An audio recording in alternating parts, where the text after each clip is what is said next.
Sometimes I have a tough time feeling proud of myself. Do you know what that, and I think I've had other people call in our show that have talked about that, What do you think it is? I don't know. I feel like, I almost feel like there's a disconnect. Like it doesn't even land on me. Or I feel like maybe if I feel like I'm proud of myself, like if I actually feel proud of myself, it'll go against some script that I've always had written or some thing that was always written inside of me. It's like it's almost like it wouldn't, if I wrote on the wall of myself, I'm proud of you, it wouldn't even fucking show up on the wall. What emotion would you feel if you saw that? Like what emotion would I feel if I saw what? I'm proud of myself. Would you go bullshit? Would you be pissed off by it? Would you be annoyed? Would you just No, I think I'd feel ashamed of myself for even thinking it. That's interesting. And it produced an emotion in you just now, even when you just thought about it. I saw that flash in your eyes. It was just a little bit of water, a little bit of fluid. Oh, yeah, dude. Fuck, we cry on here every week. Sorry, dude. That's beautiful. Sorry. No, it's okay. But yeah, we don't have any shame about that. No, you shouldn't. But I'm saying liquid leaving your body in a public place as long as it's through your eyes is not a problem. That's what I'm talking about, huh? Yeah, don't ask, don't ask. That's right. But my point is, there's a real anchor for you there. So let me explain it to you. Everybody has what I call an emotional home. Yeah. Do you ever watch like a place here and let's say, where the cyclone happens every 2 or 3 years and it wipes out everything or a tornado comes through? Oh, yeah. And you see these poor people, all their stuff's all over the ground and they're picking it up and you could have a heart of stone not to feel. They rebuild. 2 years again, it happens again. 2 years later, it happens again. Some part of you eventually goes, why don't you move? It's like, why don't you move? A lot of Vietnam's like that. It floods. New Orleans is like that. It floods. New Orleans like that. So here's why don't they move? Because it's home. It's what they know. We have an emotional home. We have certain emotions that got built up in your youth. I had 4 fathers. I had a mother that was pretty intense.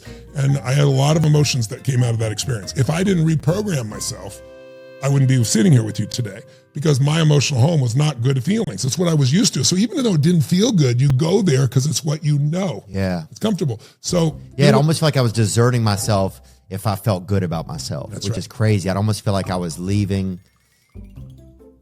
I don't know. Yeah, it's almost like I know those feelings. No, finish that thought. I'm believing what? Well, it's almost like I feel like I know those feelings of not feeling good about myself so well that I don't want to leave them alone because we always had each other. And it was like, if I leave them, have you ever had a friend? If I leave them, I won't, I don't know. Does that make sense though? Yeah, it does. You won't what? If I leave them, I'll just be letting them down. And they're not even real, but they're some part of me inside of me, I can't even access. They're like his brothers. That's right. They're your home, brother. Yeah. And by the way, I really appreciate you being so vulnerable because the people watching there, seeing that, allow them to be vulnerable because you're a role model of that. It's because you're funny as shit, but to be able to be that vulnerable is beautiful. But let me just tell you something. Those are not your friends. Yeah.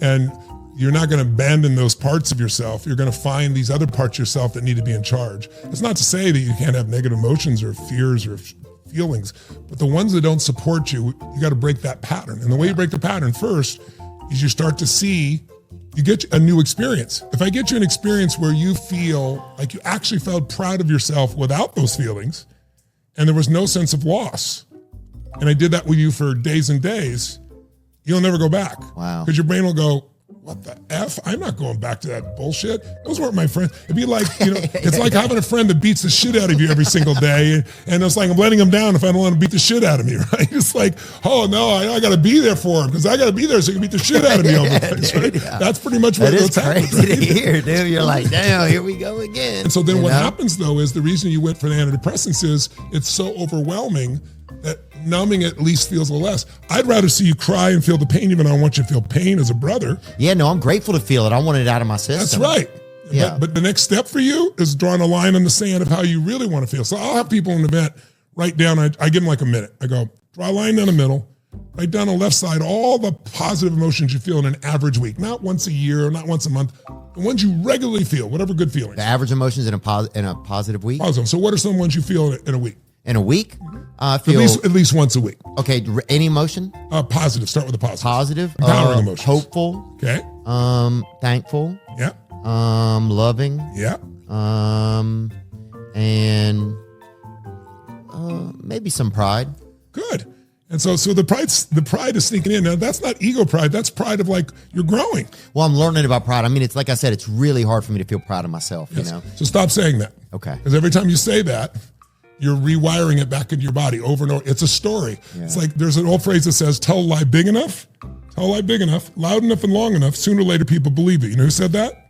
Hitler. Oh, I think you were going to say Fauci. Well, same difference. But yeah, I didn't know it was going to be. We're aligned on that one, brother. You're a quicker thinker than I am. But we hear what we're saying. But the conversation you've said with yourself, you've done. How many times do you think you've said that? Said what? That it's hard for me. I say it a lot. Yeah, it's because I think it's like having a new story for myself. Part of me is still, there's a heavy bit even to my whole new story, having a new story, even having some success in my life. It's almost like some of it feels embarrassing, you know? And some people feel like, the word people use is imposter syndrome. It's all bullshit. It's just fear that you're not enough. We all have that fear, brother. Yeah. I feel that at times. I don't feel it much now, but I'm 63 years old and I've done a shitload of things for 40 years, You built enough pattern. Yeah, I built up new patterns. Yeah. It's like a muscle. Everybody's got the muscle. If you use it, it grows. If you don't use it, you lose it, right? Yeah. It doesn't ever disappear, though. It just looks like it's not there. But if you demand it, you push it beyond what it's comfortable with. And that's what you're doing right now. You're pushing beyond your comfort. You were settling for comfort to try to survive. Now you're like, F that. I want more out of this life. I'm not going to settle for that shit. But then you keep telling yourself the old story. So change your story, change your life. It sounds overly simplistic, but it is true. No, I love it. I appreciate you saying it. Yeah. Yeah, I think a lot of this chat has been about that. And then, but look at the positive emotions you wrote down, or you just told me verbally, right? So you're hopeful. Are you playful or funny, or what would be your term around that part of you? Because I didn't hear that part of you. I know it's there. No, I feel like that part of me became such my work that I haven't had as much free time to be that as I would like to. On your own. Okay, cool. Well, so those are the positives. What are the negatives you feel in an average week? At least once a week, not once a month, once a year. What are the negative emotions you feel? Ugly. Okay. I feel incapable, angry, and I feel disappointing. Okay. So which of those emotions is most powerful for you? The positive list or the negative list? The negative list is more powerful. And that's true for most people. Watch this. What's an emotion that if it became the dominant emotion in your life, one or two, that would get rid of those negatives like they wouldn't have any power over you? What would be an emotional state? Would it be like courage, or would it be playfulness, or would it be, let's say, joy, or would it be, you've already got gratitude, more gratitude? What would be an emotion that's so strong that it would get rid of the disappointment? Probably love, There you go, and that's your core, brother. I didn't hear you say that on the first one. That's all you really want. It's probably why you do this podcast. It's probably why you make people laugh. Me too, by the way. The whole reason I do what I do is I love people and I love to see people happy because I was so unhappy myself and I got out of it.